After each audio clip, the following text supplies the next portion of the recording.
maybe just a show of hands, how many here believe AI is real? Okay. Okay. How many believe AI is, we're at the peak of the hype cycle? Right. So it could be both, right? I think we're seeing that AI is having a foundational impact in a lot of different spaces, but every startup is an AI startup. Every VC is an AI VC right now, right? So there's a lot of noise going on. So hopefully with this panel, we'll try to parse out a couple of things. One is on the new business models, AI as a service. Second is on the data aspect of it. And third is where is it going wrong? What can we do differently, right? Maybe just to kickstart, I'll go through the panelists and ask them to make an introduction, quick introduction, and then we can get started. Yeah. I'm Quentin Clark. I'm a general partner at... New mic. It works. I'm Quentin Clark. I'm a general partner at General Catalyst. I've been in venture capital about 5 years, and I focus mostly on early stage, sort of technical things like Lean, Windsurf, Neon, that kind of stuff. I was an operator and engineer before that. Hi, this is Akrit Vaish. I now run an AI venture capital firm in India called Activate. Before this, I was an operator and then spent 1 year with the government of India as an advisor to our national AI policy. Good evening, Abhishek Mehta. I'm the co-founder and CEO of a company called Treseda, and we are a company obsessed with accuracy in data at massive scale. Hey, everybody. I'm Maitra. I'm founder and CEO of Samaya AI.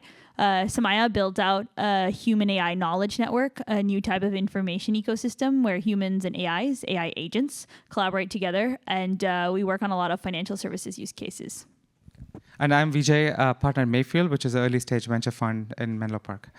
So one of the areas we're seeing is what we call AI teammates, or for lack of a better word, let's call them AI agents as a service, right? So this is not purely software. This is services and human work being augmented or replaced by humans, by AI. And if you look at this, some of the areas are contact centers, BPOs, and so on and so forth. So my first question is to Abhishek. So as you look at India, I think maybe BPO and services is like 3 to 7% of GDP. And now as you're seeing AI agents trying to augment human work, there's also a case to be made that will replace human work as well, right? So how do you see the impact on countries like India and the industry as a whole? Well, thank you for putting me on the spot. The fact that we work for a services company briefly together, having nothing to do with it. I think it's an interesting, I think it's a dilemma for services companies, but in a very good way, which is I look at the evolution, or like to compare the evolution of what's happening in AI, back to your hype cycle comment, by comparing it to the provisioning of electricity in the world. And if you think about electricity, I think what we're seeing right now is the creation of our generation's power generation plants, right? The data centers are power plants of the AI revolution. I think that's where we are in right now. The agents probably are going to be the transmission lines and the doers and acceptors of the electricity, and data is the actual current that flows through it.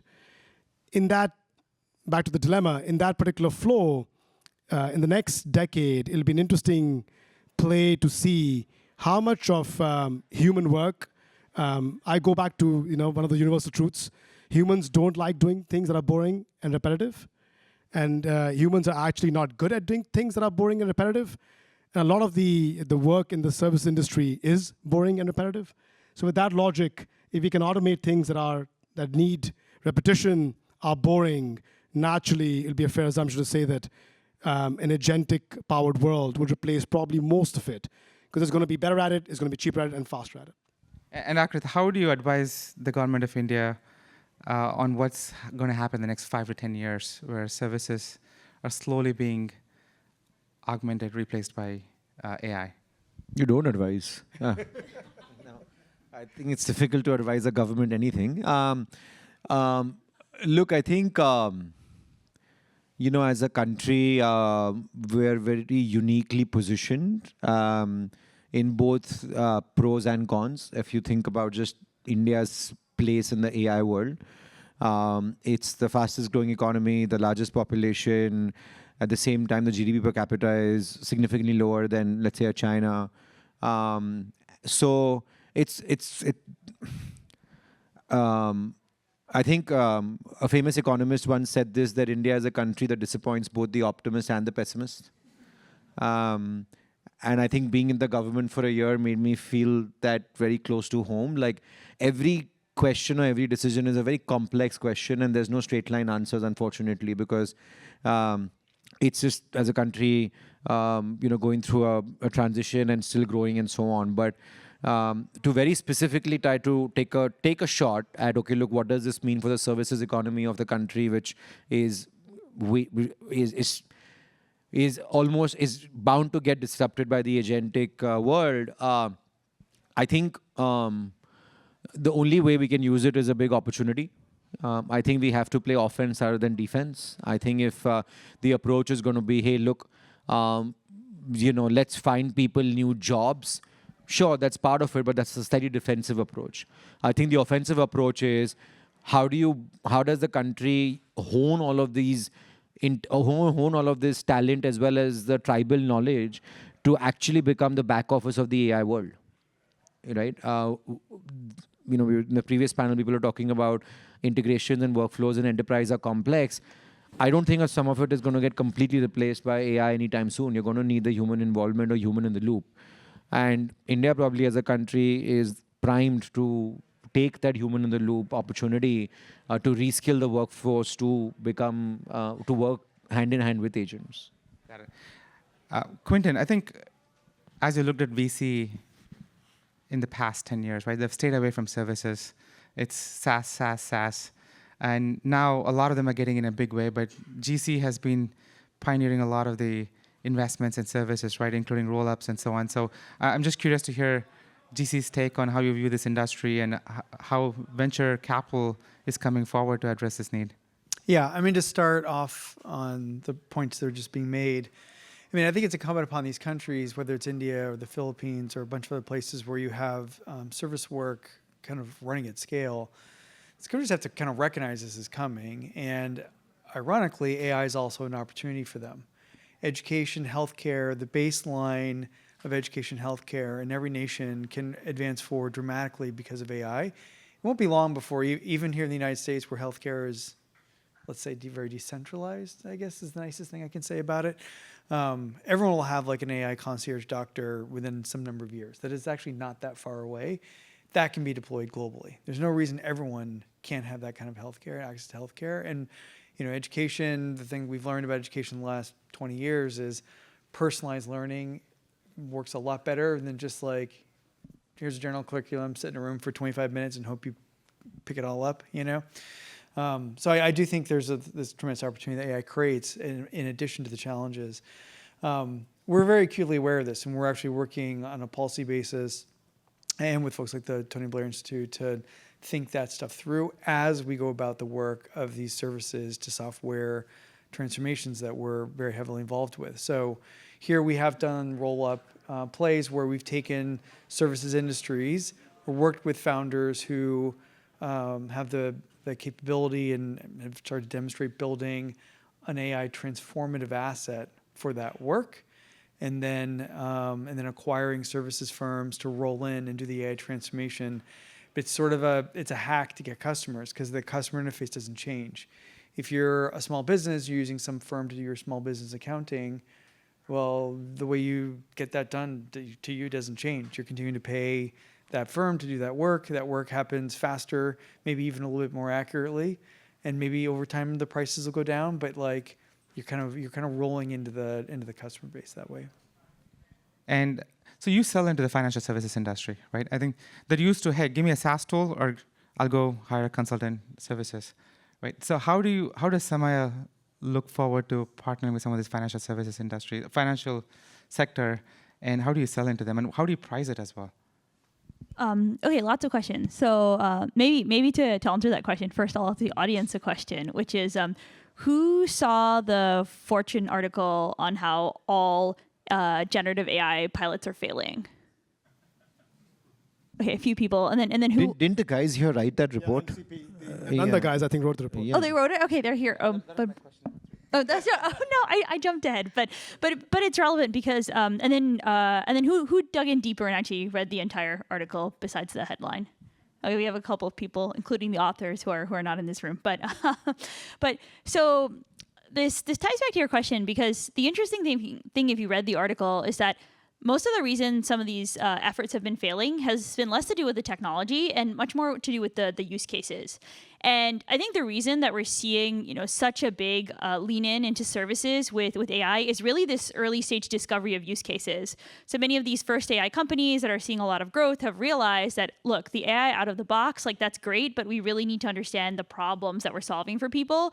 And so they're going in deep, however they can, forward deployed engineering, all of that to really map out that end-to-end workflow and then develop it out end to end. Now, I do think in the longer run that, and we're seeing this already with like a number of these enterprise companies, people, once they've learned these workflows, once they've mapped it out end to end, they start building something more centralized about it, like a platform, a product, even doing model training, all those kinds of things. We probably started the other way. So our founding team is filled with people who spent many years at Google Brain. That's where I was. So coming back here is fun. It's been some years. Like Meta, Stanford, a number of those places. And so we started with the model training efforts, and now we're like expanding out to some of these more customization offerings, all of that for our customers. But I would say that when you go to financial services, if you can really point to those use cases and highlight that value prop for them, like that's the key piece, I think, to getting AI to succeed in all of these places. And that's what we've leaned into as well. I think there's a more fundamental problem, though, and we don't talk about it enough, and the last panel talked about it, which is no one woke up in the morning excited about entering data into systems.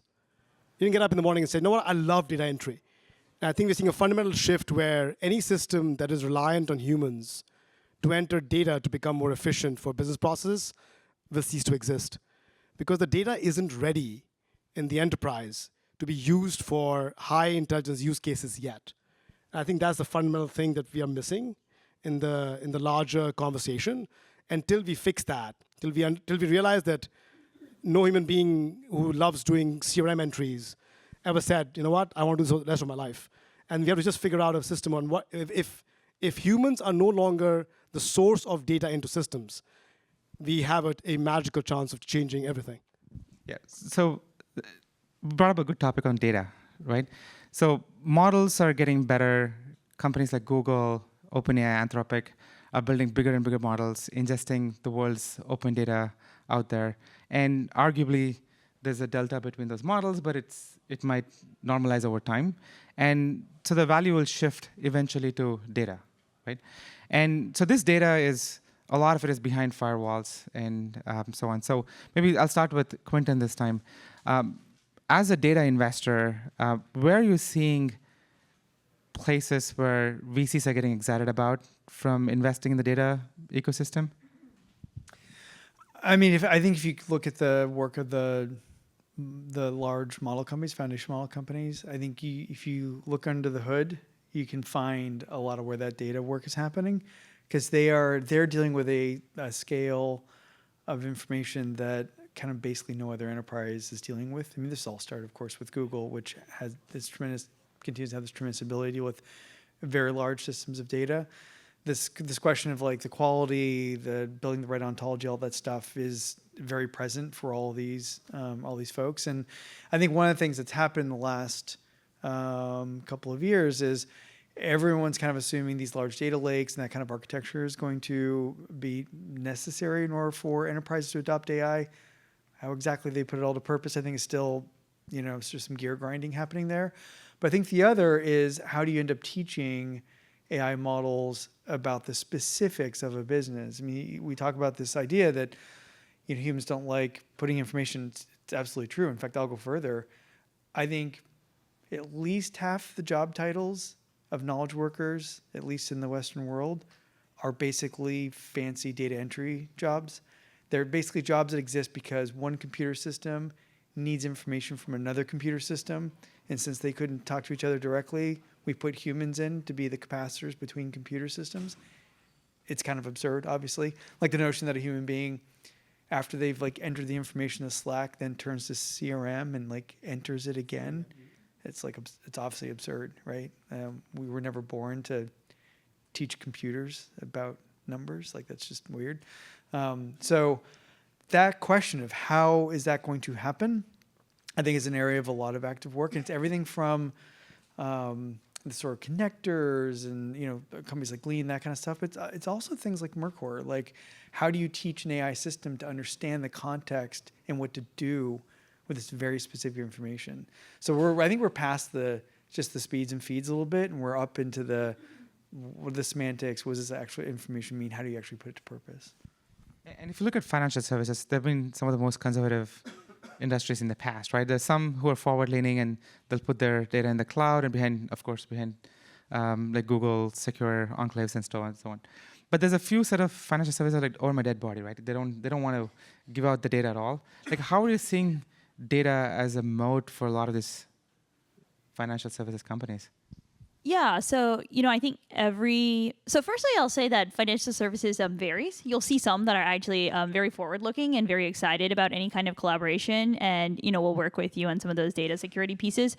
There are others, of course, where they're just really, really nervous. Like, it's enterprise, enterprise data, got to be extra careful. And on the whole, any enterprise will be want to be extra careful with the data. But when you can show how they can customize some of those AI capabilities to their day-to-day, that's like a really big unlock. So really showing that value first, and showing also some of that customizability, and then you like work with them to solve some of those data security considerations, whether that's like some kind of like a private cloud deployment, whatever, like encryption and sort of security needs they need to deliver on that. And I think on the technology side, so I've always been a big advocate for expertise and specialization for actually training AI models and innovating at the AI layer, which is an unpopular opinion to hold, I think, when in this era of foundation models, where you're seeing these models get better and better. But I think a lot of these real world use cases and applications are always about systems. So you've got your foundation model, but some of these small language models that are adapted, that understand the domain context, all of this, those can be really powerful levers. And those actually play a very interesting role when you're looking at expanding out to enterprise data also, because those can be sometimes the keys to both maintain the levels of enterprise data security, all of that you need, the level of like guardrails that they'll need against AI, but then be able to leverage their data successfully and securely.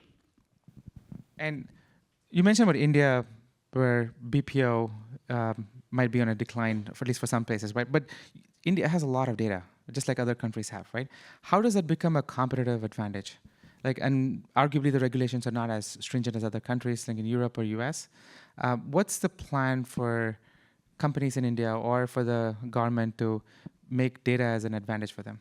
Yeah, do you know that, let's take a guess on, out of all of the data corpus that the country may have, how much of that is actually digitized? If you had to guess. 5%? Yeah, so you guys are actually right. Yeah, so it is in the 6 to 8% range, give and take, right?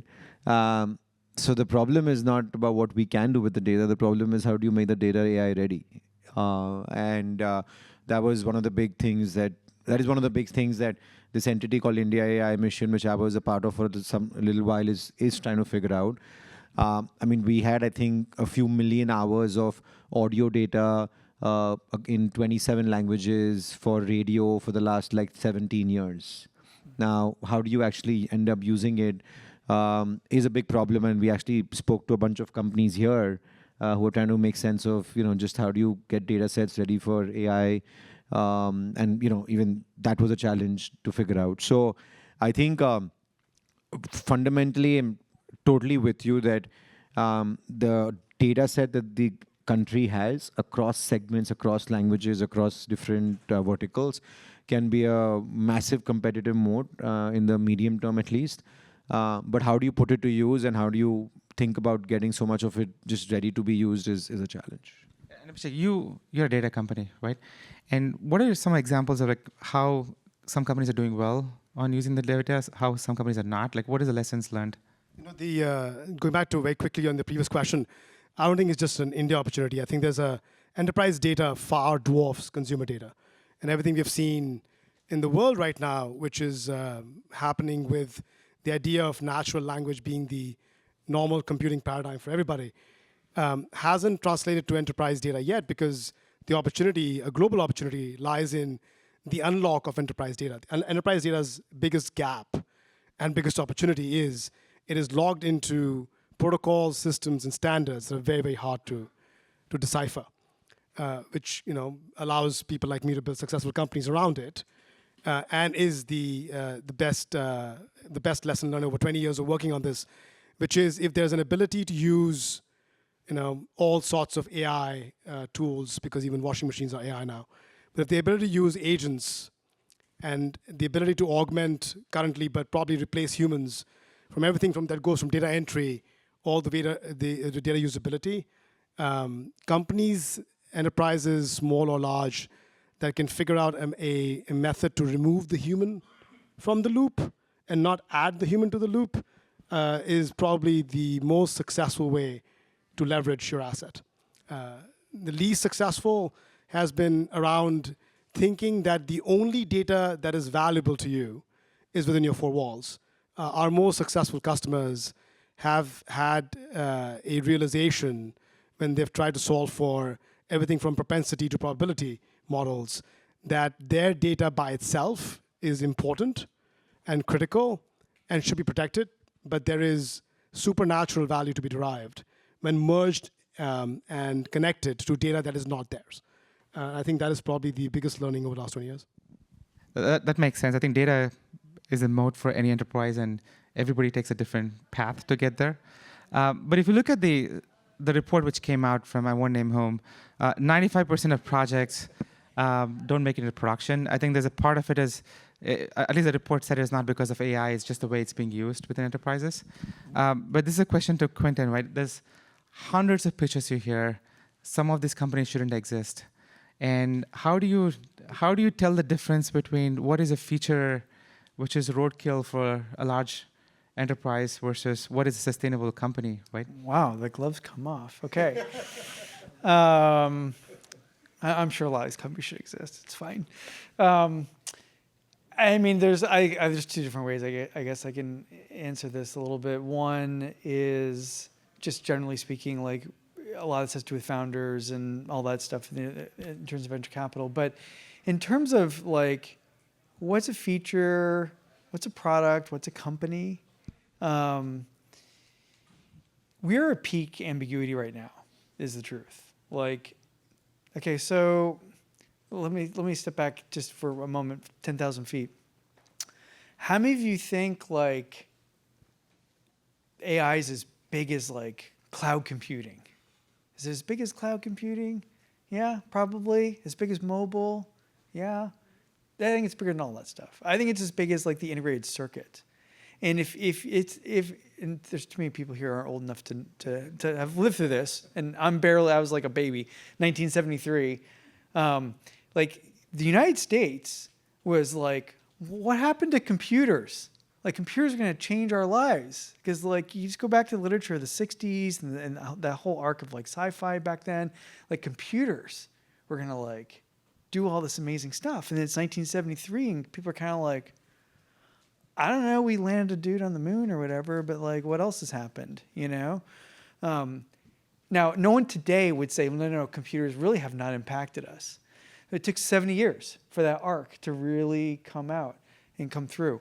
It's 1973 in AI terms, ish. I mean, this is all happening a lot faster, and it will for so many reasons.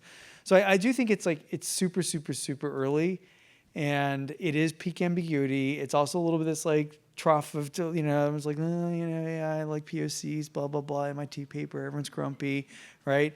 I talked to a good friend at one of the top 2 consultant firms, I'll leave nameless.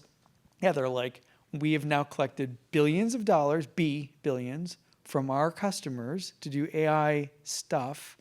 95% of them are tire-kicking POCs. They took the billions of dollars and they're happy to do it. But not a lot of it's translated into real production work yet. So I just think it's really early. And to get to your question, that framing is important because we have to have patience. We have to find founders who have a North Star and who know the difference between here's an ephemeral thing I can offer people to get some traction and learn and build and have customers versus I get confused and think that's the thing. Especially in the I spend most of my time in infrastructure, especially in infrastructure, really hard right now. I mean, I'm not going to name any names of companies or whatever, but like, you want to support vectors as a data type that makes sense. That's not a company, right? The database industry has proven it's not a company over and over again. Every time there's a new data type, databases support it. So, but that is a good place to start and build something huge for context, which is going to become important. So how do you navigate that? So it's not easy, I guess, I'll admit. And same thing is true for example, for you, right? When you go into enterprise, there's tire-kicking projects which will never see the light of day. That's churn for you. And there's real use cases. Like, how do you differentiate between what makes some use cases better than others, the way you think about it from long term?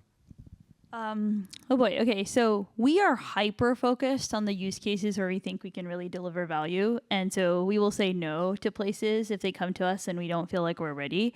That's translated in that we have customers who love us. Like, we've scaled to thousands of users across the globe. We don't see churn. We're very sticky. We're like building closely with them again and again. So I think the hyper focus is really helpful. I do think we saw some of the services interest because maybe that was a way of being hyper focused, of just diving in really deep and understanding, what to build out.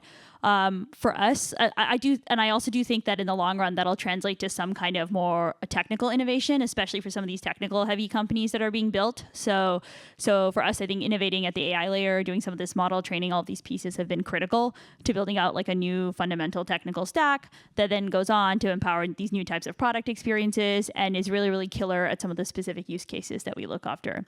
I think customers vary when you come to them. Sometimes you'll come. I think another reason some of these pilots are probably failing is, there is just this general excitement about AI. It's peak hike. We're not trough of disillusionment yet, and definitely much more exciting than data entry. So everyone is trying stuff, and everyone is incentivized to have all these pilots going. But a lot of the times, they don't have the use cases in mind. Maybe some of the places they're working with are not really being disciplined about whether is this something we can deliver lasting value on and then can continue to build on and lost. And to Quentin's point, I think all of these take time is the other piece. It's easy to get caught up in the wave and think, oh my gosh, but there's that famous quote that everyone, underestimates, or everyone overestimates technology's impact in the short term and then underestimates it in the long term. And we're really seeing that play out. So, as a founder, I will add, my companies are 14 years old and we've done the the unicorn run and everything. I think it's important as a founder to not get swayed by the sex appeal. And there's a lot of money to be made in boring stuff. In fact, more money in boring stuff than sexy stuff. And I think it's important to stay focused on it. And if you can solve things that cause pain, the higher the level of pain you can solve for, the better it is for your business. Yeah, I'll do a rapid fire question. I think we'll have a couple of minutes for the audience. What are a couple of things where you're really excited about in the next 3 to 5 years, which is not obvious? Maybe start from Quentin. Just not obvious. Sorry, that is a curveball. No, actually, I'll answer this, but it's a very narrow thing, which is every way we've handled data, from storage to the objects to the formats we stick them in, all that stuff up, none of it's going to survive AI. It's all going to have to change. Sovereign AI. Space travel. that's not an AI. Travel. That's Everything is AI. It's AI now. Agents enabling more specialization. I think our bar for what we want AI to do is getting higher and higher. That's actually very exciting, and I think there's going to be a lot more of these specialized bets that have massive impact. I have one last question for at least one of you, right? So you mentioned human in the loop, and there's a world of human out of the loop as well, right? So when do you see the transition will happen for a lot of the non-critical use cases? I think it's more down to, I think AI may be able to do a lot of the things sooner. The question really is, particularly in the enterprise, if buyers are ready to adopt it sooner, especially on the complex integration workflows in some of these industries? Yeah, I think as we have more panels in the future, we'll be getting closer and closer in a lot of cases to like Waymo level 5. I think I'm looking forward to the next couple of years when we're closer to AGI. I have a question for you. When will the next panel be where you will be an agent and not Vijay? Yeah, no, so I think this, so this is a I don't think that's very far. no, this is a fair question, right? Next I think, conference. like 8 years ago, I asked this question to a lot of Stanford professors and Berkeley professors, like, hey, when do you think AGI is going to come in? And I think one of them said, hey, it's like worrying about overpopulation on Mars. Yeah, it'll happen someday, but we don't have to worry about it now. But when you ask the same question like 6 months ago, 3 months ago, the answer has been like 3 to 5 years, right? And whatever AGI, however you define it, right? That's not important, but I think it's getting closer than what we thought it is.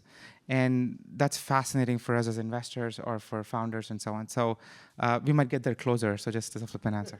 I you all have one last take on your question, which is we've seen before the adoption of non-deterministic actors in the business.